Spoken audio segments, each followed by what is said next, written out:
Now, it's still hard to assess the long-term implications from America's involvement in Afghanistan. There is no question that recent events, though, have damaged American foreign policy for years to come. Can that damage be undone, or is this the beginning of the end for the world's greatest superpower? Is the United States in 2021 sitting in the same kind of position that Great Britain was in 1842? Niall Ferguson is writing about the fall of the British empires and similarities that he sees today here in the U.S. Ferguson writes that the end of America's empire won't be peaceful. As we leave chaos in Afghanistan, America's decline mirrors Britain's, which started more than a century ago. And joining us now is Niall Ferguson, Senior Fellow at the Hoover Institution. He's also the author of the new book, Doom, The Politics of Catastrophe. Niall, great to have you back with us. Good to be with you, John. All right, so I know in the article you flash forward a little bit further ahead than 1842, but for the folks at home, tell us what happened in Afghanistan to the British Empire in 1842. Well, I think it's fair to say that there was an almighty debacle. A British army was almost entirely wiped out. There was literally one survivor. And this is often remembered as one of the darkest days in the history of the British Empire.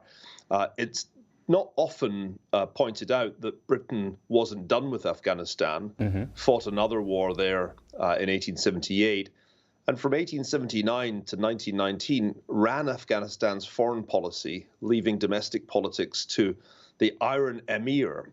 And it was only after that, after World War I, that Afghanistan became fully independent. So Britain's history with Afghanistan included some major reverses, but I think the story of 1842 is it's a reminder that you can leave, but it's also possible that you have to come back. And that may be the case in the United States today. We think we're out. I mean, we've been told a story that 20 years on, we're kind of done. The idea that handing Afghanistan back to the Taliban closes the story seems to me highly implausible, kind of gets us back to the beginning of the story, which was 2001, when Afghanistan was where the 9/11 attacks were planned. I mean, have the Taliban given up that kind of stuff? Or are they going to focus on diversity and inclusion? I suspect not. And, you know, I don't know if we learned anything from the UN General Assembly this week. We saw some people talking about it. We heard President Biden kind of gloss over this stuff, and he wanted to obviously move on to things like global warming and the like. But we do see this meeting of the Quads at the White House today. We do have this new projection of power towards Asia, the submarine partnership with Australia and other parties. I mean, and we also saw President Biden with Boris Johnson at the White House this week. After this UN General Assembly, after the collapse of Afghanistan, how does the world view Joe Biden in America and our foreign policy? Well, I think there's a significant amount of confusion. Remember, Europeans in particular were hopeful that with Donald Trump gone, Joe Biden would sort of restore normalcy to transatlantic relations. And that certainly hasn't happened. There's a lot of Biden's foreign policy that continues the Trump foreign policy, though they never say that out loud. But I mean, the policy towards China shows remarkable continuity. And I would say the only big discontinuity is really the Middle East, because let's face it, getting out of Afghanistan was also Donald Trump's policy. Joe Biden has repeatedly said all he was doing was concluding what Trump had begun. But I think what's fascinating is that when you look closely at the China policy, there is a variation. Donald Trump was never somebody terribly keen on alliances. He really meant by America first, America alone. And indeed was quite tough in the way that he treated traditional U.S. allies in Europe and in Asia.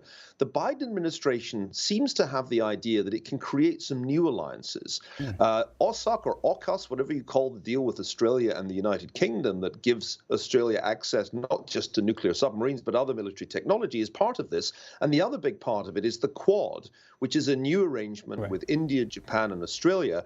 It's all about containing China diplomatically in Asia. Of course, you can't have alliances like these without annoying the people who are left out. So the French are in a great state of indignation. President Macron doesn't like the fact that France got bumped out of selling its diesel-powered submarines to Australia. But you know what? That's diplomacy. What did we learn from UN Week in New York?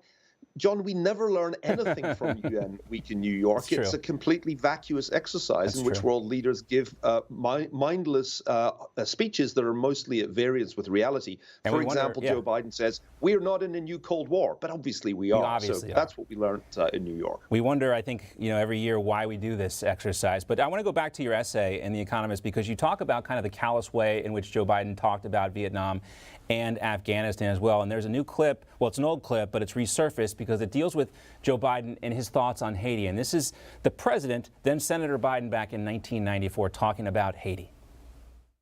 If Haiti, a god-awful thing to say, if Haiti just quietly sunk into the Caribbean or rose up 300 feet, it wouldn't matter a whole lot in terms of our interest. Yeah, you couple that with what he said about Vietnam, that it really wouldn't matter, and that Nixon and Kissinger got away with their withdrawal there, and the way he talked about Afghanistan, you see this callous nature. I mean, I think this applies to the execution. Even though the mission may have been the same, the withdrawal from Afghanistan, Biden's kind of callous nature obviously is having some effect here. Well, what they call realism in foreign policy usually sounds pretty callous when you say it out loud. I mean, the idea that Haiti's strategically significant is, of course, kind of absurd. But clearly, one would not want the population of Haiti to vanish into the ocean. And the same applies, I think, to Afghanistan. The strategic, the way they are now. Right? Well, the strategic importance of Afghanistan is clearly less than the importance of Taiwan. On the other hand, the people of Afghanistan, and particularly the women of Afghanistan, are going to pay a very heavy price for our withdrawal. So, foreign policy realism, I think, is kind of indispensable. We can't base our foreign policy on ideals alone. But what's interesting about Joe Biden is that he frequently does say the things that other people are wise enough just to think. Yeah, and then, how things wind up on the back end, they tend to come back to haunt him a little bit, too. Niall Ferguson, great to see you as always. Always enjoy reading your stuff and always learn a lot from reading your stuff. Thanks so much. Thanks, John. Hey, I'm Rob Finnerty. Thanks for watching. If you enjoyed this video, please join the conversation in the comments below. Don't forget to subscribe, too. Hit the bell icon to be alerted to breaking news. And remember, there's a whole lot more on Newsmax TV, America's fastest growing cable news network. Newsmax TV, we're real news for real people.